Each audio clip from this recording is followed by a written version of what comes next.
Dana Todorović našla se na korak od najprestižnije nagrade koju jedan pisac može da osvoji. Čudno je, s jedne strane nisam očekivala, a s druge strane nisam bila toliko pripremljena, zato što, ne znam, prvo čujete žiri izbor, pa onda čujete uži izbor, pa onda najuži izbor i negde ne može čovek da razmišlja, da ne razmišlja o tome u stvari koliko mu se to stalno nameće i kroz medije. Njen roman Park Logovskoj bio je među 6 najboljih. Iako nije stigao do kraja, naravno da je ovo divan uspeh i super je da dođe do ljudi i to je poenta pisanja. Ali pisanje nije jedino čime se Dana bavi. Zatekli smo je u restoranu čija je vlasnica, a nekada se bavila i glumom.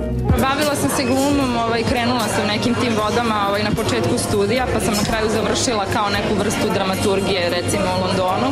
A to je bilo i zbog porodice, tipa uvek sam to poistovećivala sa nekim vrednostima, kao šta ću ja nego to. Delovalo je nekako logično. I dalje ne znate na šta ciljamo.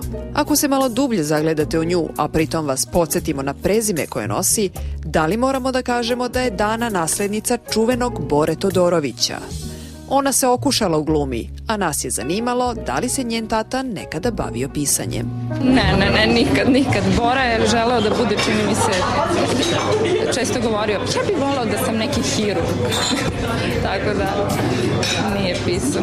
Ovoga puta Dani je Ninova nagrada promakla. Ne dozvolite da se vama to desi sa njenom knjigom.